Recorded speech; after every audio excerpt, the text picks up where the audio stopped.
Good afternoon from METU Video Podcast Series. I'm Selçuk from METU Science Communication Office. We are here on air with Professor Alice Evans from King's College London, Department of International Development. Alice, thank you very much for making time for our video podcast series. Thank you for having me. You've been here for a talk at the Department of Economics. Yes. Is this your first time in Turkey, or I think it's been the fifth time? Yes, so I first came to Turkey 15 years ago, and I came a couple of times then. So this is now my fifth time because I'm doing research for my book on the Great Gender Divergence. So I'm studying the history of every country in the world to understand its gender relations. And as part of my research, I've been in Istanbul, Mardin, Midyat, Antep, Konya, now Ankara, and I've been interviewing people. So I've been listening and learning to people, hearing about their lives, all trying to understand the drivers of gender equality, people's ideologies, their beliefs, their concerns. It's been really fascinating. You've been lots of places. Yes, and Turkish hospitality has been fantastic. Everyone has been tremendously kind to me, and I've had the most wonderful time. So it is a part of field research, or yes, exactly. Every single day for the past month, I've been doing interviews and learning from people, understanding their lives, understanding what matters to them. And your current research is on gender equality and social change. Yes. So can we just talk just a bit about the drivers of gender equality across cultures, and regions and countries? So there are three main drivers, and actually I've learned a lot about this through being in Turkey. So the most important things I think are job creating economic growth, because that enables rising female employment. Female employment rises when those earnings compensate for the loss of male honor. So whereas men might gain honor from keeping women at home, when women's job opportunities, when the earnings are high enough, people are like, oh yeah, women can go to work because it's economically beneficial. And through that, through paid work in the public sphere, women may be mixing and mingling, gaining new ideas, supporting each other, emboldening each other, resolving issues together, gaining a sense of support and solidarity. So that's really important. More women, but equally important, and I've learned this through studying, through listening to people in both Turkey and also India, are universities like METU here, because as people come from other towns without family surveillance, there is more anonymity, more autonomy. Young people share ideas, they mix and mingle, they hang out in cafes, they talk to their friends, they have boyfriends without their parents knowing, they try new things, and it's this sense of independent living away from home. Men learn how to cook for themselves. Girls also have a sense of independent navigation. So rather than people telling them what to do, they're developing their own ideas. They're navigating the world for themselves, and they're supporting each other. They're gaining exposure, and they're gaining from other people's knowledge. They're developing all these new ideas. So universities are incredibly important, both for the people who come and for the places.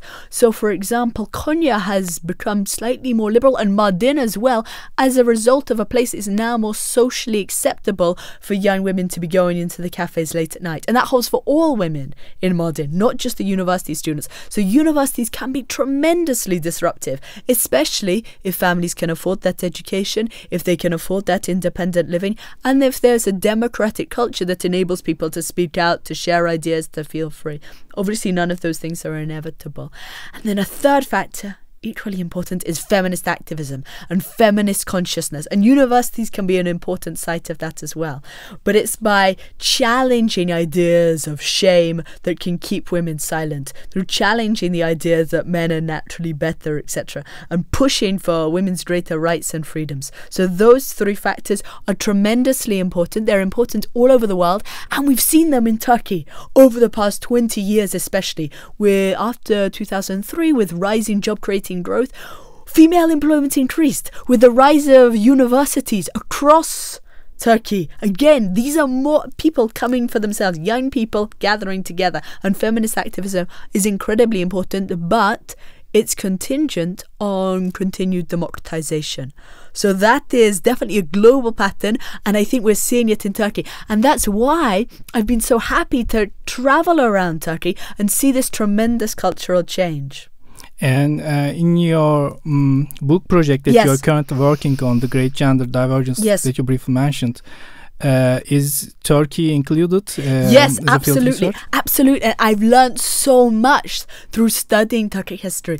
For example, I understand that, there were women warriors in Anatolia. There were women warriors in Turkic tradition, the Khan and the Khatun. So there was a degree of gender parity enabled by horse culture, because horses had power and speed and strength. And so women were no less militarily competent than men. Women were fearless. They were fighting to defend their herds, fighting to defend their families. So that enables quite a gender equal culture in Turkic history. But we've seen tremendous cultural evolution. So my book is all about studying that cultural evolution through understanding the influence of religion, political centralization, and then more recent processes of economic growth. So that's what I've been doing both in Turkey and lots of other countries, and trying to understand what's going on. So are there any striking differences across regions and countries in terms of the main drivers of change, for example? That's a great... So I think the drivers of change are universal. So it's with job-creating economic growth and democratization that women seize those new economic and political opportunities. Absolutely. But culture mediates the rate at which women seize those opportunities. In cultures where male honor is primary, in cultures where male honor is contingent on female chastity, then families may forego earnings. So even if you have rising economic opportunities in Konya, for example, families may prefer women to stay at home, because that is a way of demonstrating piety and also there is a cultural preference for housewives. So men may prefer their wives to be housewives. So absolutely. So culture is very, very important. So part of my research is understanding, what are the roots of that cultural preference for housewives? So this kind of brings us to the concept of patriarchy, right? Yes. The male dominance across the cultures differs. So it's this status of patriarchy. Yeah, absolutely. So every single country in the world is patriarchal, but we also see a spectrum. In some countries, and especially the Middle East and North Africa, female employment and female share of political leadership is much lower than the global average. So the question is why? And that's what I'm trying to understand. And that's what I would like more people to investigate, because I think it's important. So even though there is a lot of divergence and difference within the Middle East and North Africa, so Istanbul is far more cosmopolitan, liberal, gender equal than many other places in the Middle East and North Africa, we still see this tremendous divergence. And I want to understand why. I really want more students at METU to join me in this, because no way will I get the answer right first time. No way can I manage it. I want to try, I want to make a stab at it, but I want METU students to join me. So universities are like a research lab for you, as far as I can see from you. No, so I think universities can catalyze social change, and that's important for progress towards gender equality. Across every region, right? Yes, absolutely. But it's going to be contingent on other factors. So, for example, if house prices are very high, then students tend to live with their families, which is the norm in Italy, for example, also in rural Rajasthan. I was in India for 2 months. So many students might stay at home and study in a local college. And that is not going to be disruptive. It's just an extension of secondary education. What's really important is this independent living away from family surveillance. A sense of freedom. Yes, freedom. So the book will come out from Princeton University Press in 2026. Yes, a long way away, Oh, maybe even more than that. It's I think 2028, because I need to study the history of every single country in the world. And I'm not that fast. It's a long research.